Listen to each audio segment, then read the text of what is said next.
Welcome to the Capitol Rotunda. My name is Kevin Reddy. I'm the president of the Wyoming State AFL-CIO and the Federated Firefighters of Wyoming. Thank you for attending today to honor the 45 Wyoming workers that were killed on the job. I'd like to recognize some dignitaries we have here, Carmen Rossi from Senator Lummis's office, and then also Representative Lee Filer, who allowed us to stay here in the rotunda of the Capitol. We appreciate that. Thank you. Thank you.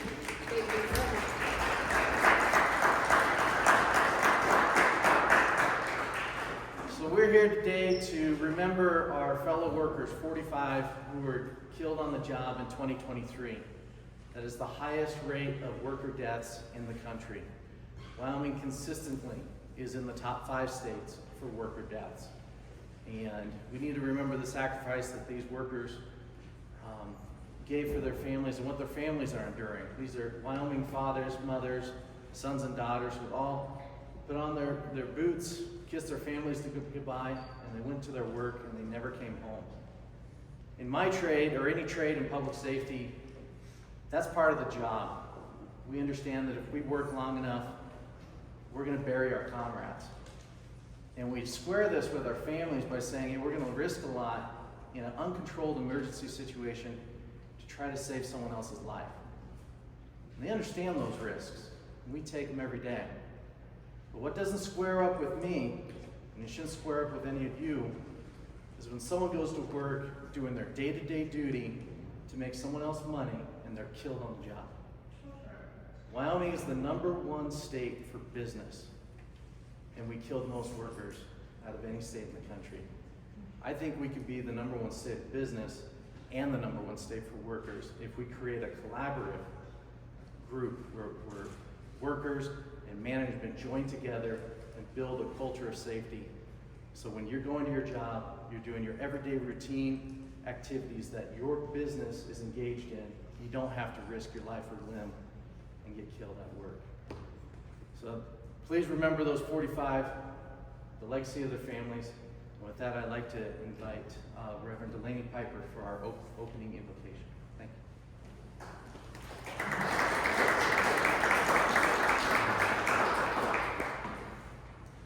Thank you. My name is Reverend Piper. I am the pastor of Highlands Presbyterian Church. Please join me in prayer.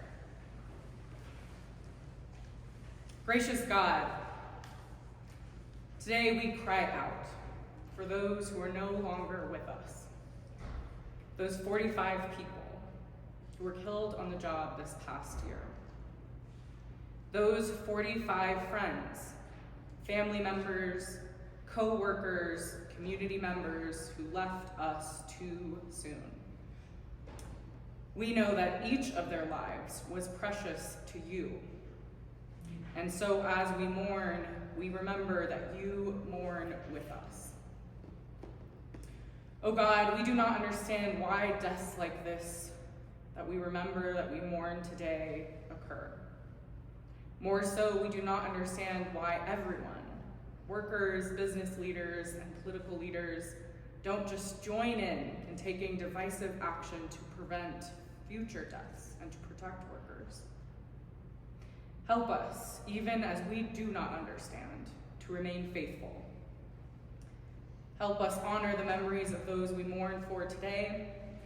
Help us to remain steadfast in our belief that we can make things better than they are.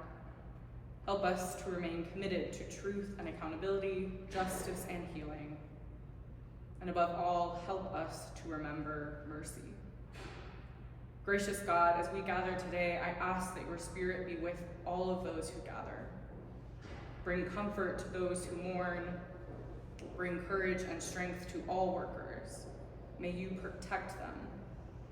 And we ask that your Spirit may encourage and challenge us to work together, all of us, to make Wyoming a place where all workers can thrive. Oh God, I ask all these things in the name of your precious Son, the carpenter, Jesus of Nazareth. Amen.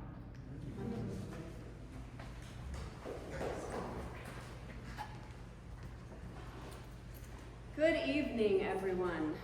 My name is Marcy Kindred. I am the Executive Director of the Wyoming State AFL-CIO. There is something deeply humbling about standing here tonight. This is my first Workers' Memorial Day since stepping into this role, and preparing for it has been a journey that has opened my eyes and touched my heart in ways that I did not expect. Every name we remember tonight represents not just a statistic, but a universe, a web of relationships, dreams, morning coffee rituals, favorite songs, and loved ones who still fill the empty space at their dinner tables. Behind every workplace fatality lies a story that was cut short too soon, and a ripple of grief that continues long after the headlines fade. In learning about Wyoming's troubling workplace safety record, I've developed a profound appreciation for those who've carried this torch long before me. Especially our next speaker, Marcia Shaner, who has dedicated 2 decades to ensuring these workers are not forgotten. 20 years of standing in this space, honoring lives cut short, comforting families, and persistently calling for change, sometimes unanswered.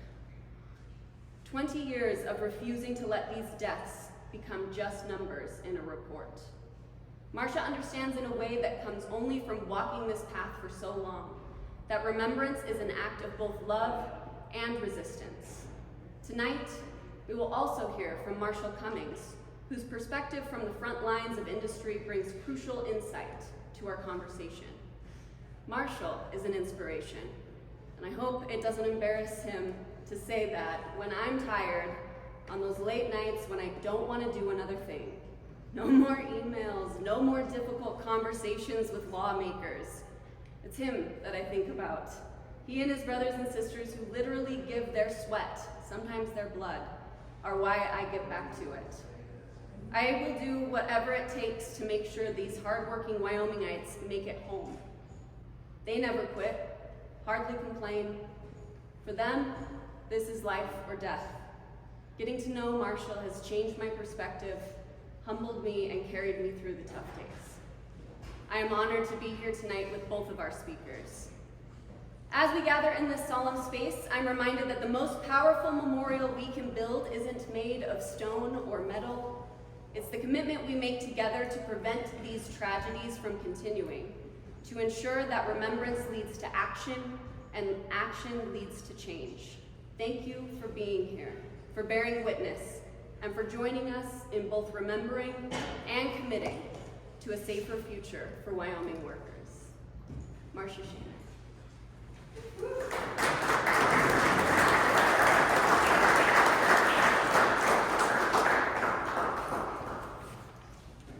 I think I need a stool from back here, but thank you, Marcy. I appreciate all her work getting everyone here this evening. After her comments, I'm not sure I want to really make mine, but I will say, as we know, today is Workers' Memorial Day. And I have stood here and gathered with many families of workers who have lost their lives, families of workers who've been terribly injured, and we have committed every single year for the last 20 years to do better. And here we are, 20 years later, decades later, with one of the highest workplace fatality rates ever since 2007. And it feels hollow to say the same words that I have said every single year as we have remembered the great people who keep our state working. I heard on the radio as I drove down here today that it is National Superhero Day, as well as Workers' Memorial Day. And I think our workers are the superheroes of Wyoming. They keep us running, they keep us moving forward.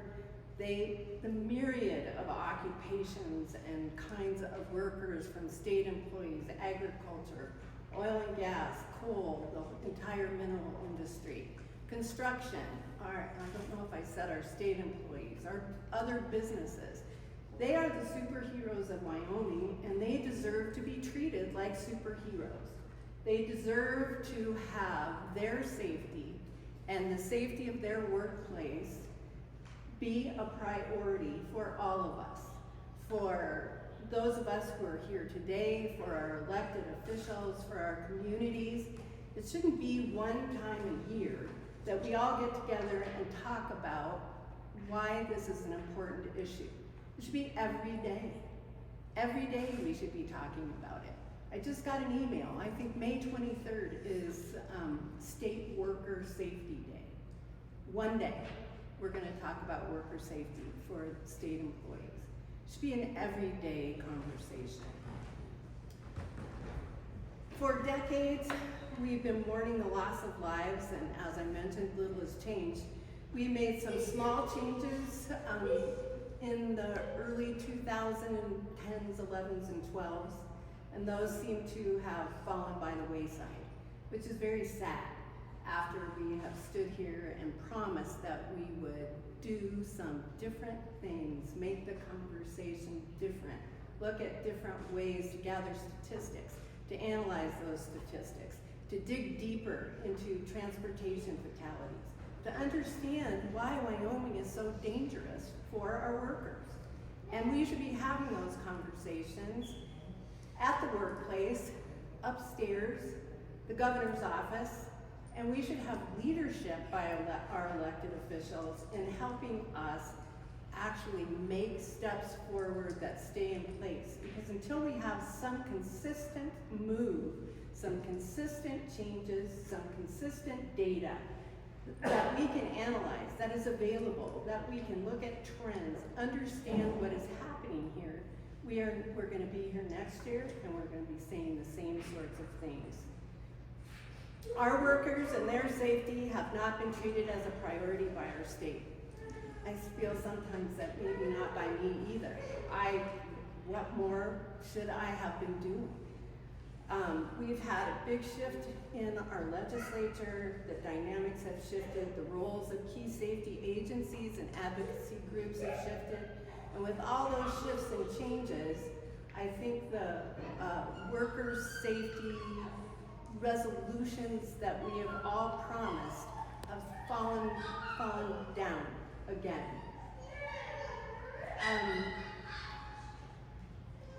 Sorry. We have to, and during these changes, while we are quietly trying to come up with solutions, our workers continue to die, quietly and far too often. This silence is not just troubling, it's unacceptable. We are failing to ask the hard questions. We are not demanding the collection and analysis of critical data. We are not confronting the stark reality behind the growing number of transportation-related deaths. It's time to re-energize this conversation and return worker safety to the forefront where it belongs. The lives of Wyoming's workers depend on it, and our collective responsibility demands it. Mourning is not enough. It is time for us all to act.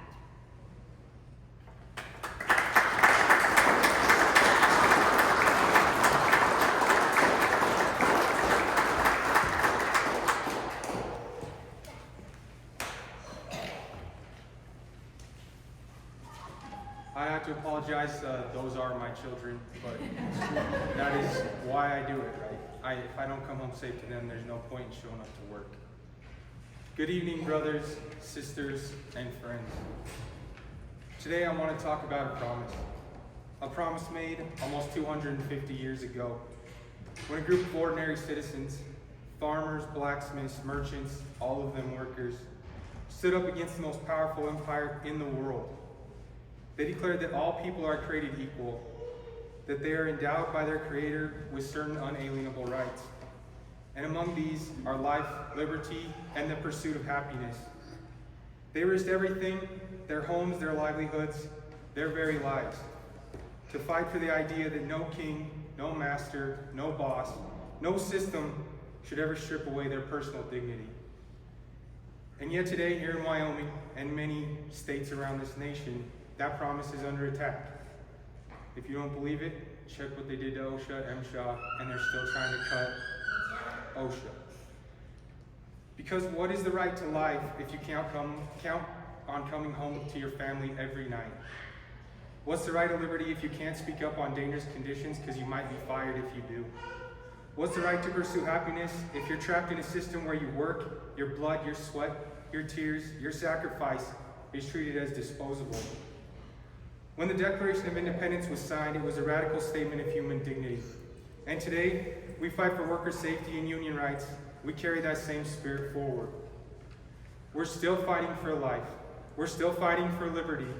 We're still fighting for happiness, not just for ourselves, but for workers that may come after us. But brothers and sisters, the right to work laws are standing in the way. Let's be very clear about this. Right to work is a lie. It's not about jobs. It's not about freedom. It's about weakening the very organizations, our unions, that keep us safe. They keep us prosperous. They keep our dignity well into retirement. If you cut the silica rule, which they've already paused right now, I guarantee you coal miners around this nation are going to go into retirement without breath. They'll slowly die. In states that have these laws, and Wyoming is one of them, the statistics don't lie. Wages are lower, health benefits are fewer, retirement security is weaker, and most importantly, workplaces are more dangerous. That's why Wyoming is always at the top. The AFL-CIO report revealed that second place as most dangerous worker state is almost half of where we're at in Wyoming. 16 and 8 per 100,000. That report shows that all right-to-work states are more likely to be injured or killed on the job than workers in pro-union states. That's not a theory. That's not something I dreamt up on the way here from Green River. That's a fact, and that's the reality of the situation. When unions are strong, we fight for safety standards. When we are strong, we fight for better training. We fight for protections against unsafe practices. We fight and we win, look at our last contract, for policies and practices that will save worker lives.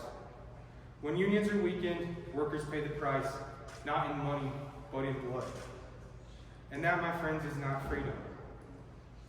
That is not the America our founders risked their lives to create, and that's not the American dream. No job is a death sentence, and I'll say that again. No job is a death sentence. You cannot claim to believe in life, liberty, and the pursuit of happiness while supporting laws that endanger lives, silence workers, and rob families of their futures. The two loud kids in the back who might not have a dad. That's the reality of it. And last year, this state killed far too many people.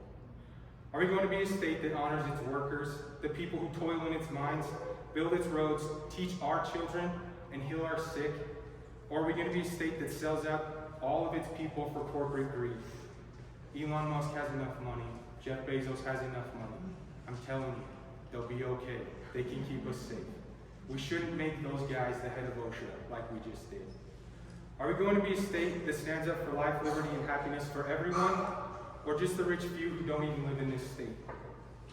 Today I'm calling on every elected official, every union brother, sister, every concerned citizen. It's time for Wyoming to end right to work. It's time to restore real freedom to the people that keep this state running. We need laws that protect our right to organize. We need laws that ensure safe working conditions. We need laws that put human lives before corporate profits and greed. Because no paycheck, no job, no business is worth a worker's life. We need a new declaration, a Wyoming declaration, one that reflects the Wyoming way. Every worker has the right to a safe workplace. Every worker has the right to a fair contract. Every worker has the right to a voice, without fear, without intimidation, and for damn sure without retaliation. That's the America I believe in. That's the Wyoming I believe in. And with your strength, your courage, and our solidarity, that's the future we'll build here in Wyoming. Thank you. Stay strong. Stay united. Keep fighting for life, liberty, and happiness. Make George Washington proud. God bless you. God, family, you. Thank you.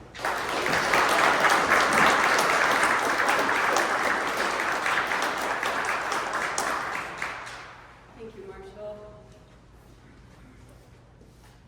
In every bell that we ring tonight, there's an echo of a life cut short. Every moment of silence that we share, we feel the weight of voices that will never speak again. Even in a perfect world, we would unfortunately likely need to hold this annual memorial. Accidents do happen, But what we face in Wyoming isn't about accidents. It's about a pattern, a crisis that demands our attention and our action.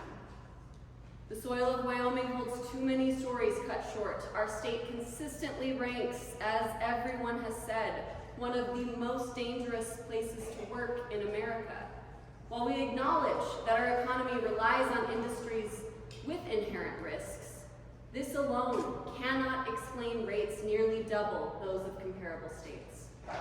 Other regions with similar legacy industries and challenging winter driving conditions have managed to achieve significantly better safety outcomes. The time for excuses is over. The time for action is now. The continued inaction doesn't make any sense to me. The Wyoming I know, the Wyomingites I love and trust, have never been people to pass the buck. When we see a problem, we roll up our sleeves and tackle it head on. Which is why I do want to share a story that renewed my hope that Wyoming does care about this issue. In preparation for this event, I stumbled upon Kevin Hawley with the Wyoming Trucking Association, doing exactly what we're asking everyone to do, caring about this issue enough to take action. Governor Gordon's office had referred to the Wyoming Transportation Safety Coalition in response to a reporter's inquiries about the subject. Not many had heard of it, including myself, and even Kevin was briefly confused when I brought it up. His first response was, "Coalition? What coalition?" "Oh, yeah, I think I saw something about that. I mean, it does exist, but we could use some direction." I don't know what the other members of the coalition are doing, but I can tell you what I found about the trucking industry's piece. Kevin was motivated to act after reading a Newsweek article that painted a devastating picture of driving on Wyoming roads. It wasn't pretty. In his words, frankly, it pissed me off. So, if that's not a Wyoming response. So he enlisted the University of Wyoming students to track data on transportation injuries and fatalities. What they discovered was very revealing. 90% of truck-related accidents on I-80 involved non-Wyoming residents, and 78% occurred during inclement weather. I braced myself for the dismissal. I have been repeatedly disappointed with agencies, stakeholders, public, using a statistic like this as a dead end, or not our problem. Nothing can be done. But when I asked Kevin what could be done about it, he was already 10 steps ahead of me. He knows this industry, and he has a pretty good idea of why it's happening. He told me in Florida, when they're expecting a hurricane, no one is sending their truckers out on the roads. But when an out-of-state driver calls their dispatcher back east, questioning if they should attempt I-80 with the no high-profile vehicle warning, they're still pressured to make quotas and meet deadlines. They don't understand. When we say hurricane level winds, we mean it. Do not drive. Kevin wants to lobby both public and private sectors for resources to bring awareness to the dangers on our roads. He's working to develop digital advertising, phone applications, anything to prevent another family from receiving that devastating call. That is what leadership looks like. Someone who sees a problem and decides to do something about it. Kevin did, however, emphasize that this is only one piece of the puzzle, his piece. Individual efforts, no matter how passionate, aren't enough. We need institutional commitment. Did you know that it would take our 6 OSHA inspectors 307 years to inspect every workplace in Wyoming just one time? Isn't that tragically poetic? 307. The single area code Wyomingites share. Now this isn't a criticism of OSHA. It's a stark illustration of how severely under-resourced our safety infrastructure is. We don't need to reinvent the wheel. Our neighbors in Washington state have created their Target Zero program with a goal of 0 traffic deaths by 2030. They're using detailed data collection to identify exactly where and why crashes happen, breaking them down by weather conditions, driver origin, specific road segments. They've seen measurable success by focusing on education, enforcement, engineering, and emergency response, what they call the 4 E's. And when the Colville reservation applied these principles, they went from 24 traffic deaths annually to just 2 in a single year. Oregon maintains public databases of workplace fatalities with specific incident descriptions that help identify patterns and prevent strategies. Both states share responsibility across agencies rather than passing the buck. These approaches work because they're built on comprehensive data that tells us not just what happened, but why it happened. As Marshall spoke earlier, he touched on it briefly, but we do face new challenges with federal cuts threatening the already fragile safety nets for Wyoming workers. I urge all of us here tonight to contact our congressional delegation, Senator Lummis, Barrasso, Representative Hageman, and demand that they advocate for these critical safety programs. The lives of Wyoming workers depend on it. I was just updated now that thanks to the reporting surrounding this event, this has made it to some of our legislators. We have Representative Filer here tonight, who has always been committed to protecting and advocating for workers. But Representative Brown was reached out to for comment as the chair of the Transportation Committee.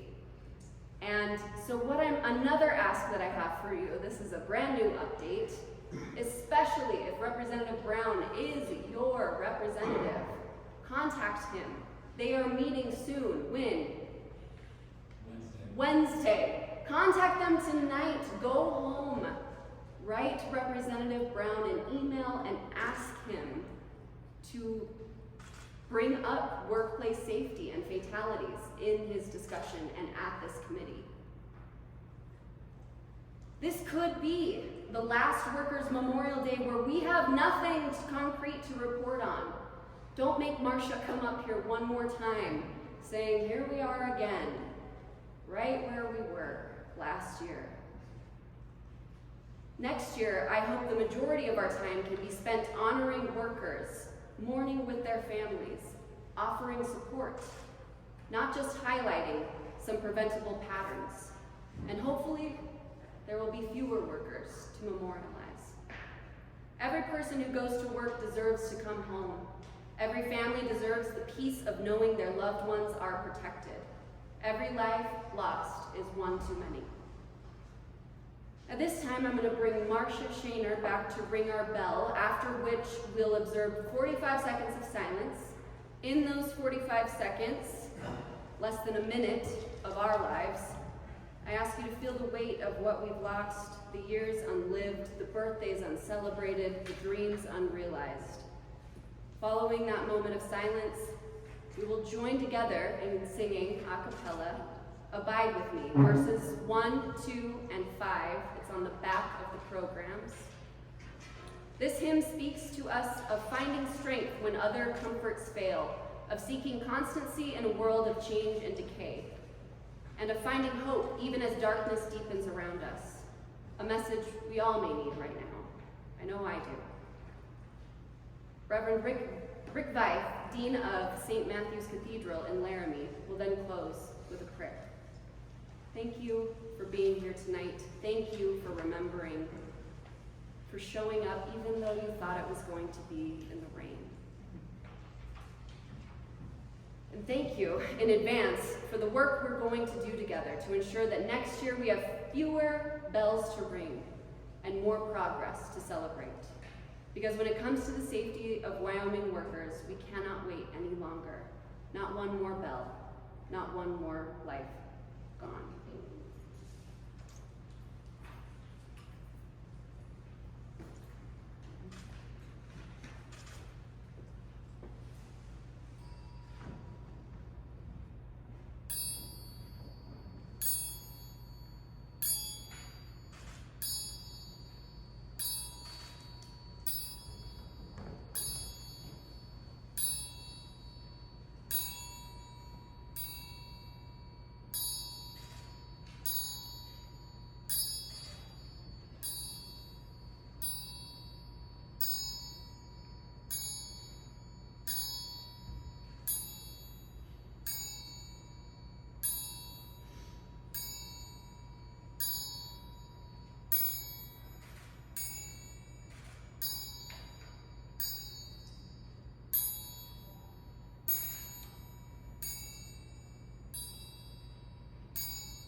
tonight. I'm the Dean of the Episcopal Cathedral in Laramie. Please pray with me. O God of strength, God of support, God of grief, you have given us grace at this time with one accord to make our common supplication to you. And you have promised that when 2 or 3 are gathered together in your name, you will be in the midst of them as you are today. Fulfill now, O Lord, our desires and petitions as may be best for us and for the world, especially remembering the AFL-CIO, as we stand for all workers, especially those who have died this year, for labor unions, for justice, safety, and equal opportunities for all. And now, Lord, be our guide and inspire us to take action. Amen. Thank you so much. Please be sure, if you haven't yet, sign in. We need record for private capital events, so make sure you sign in before you leave.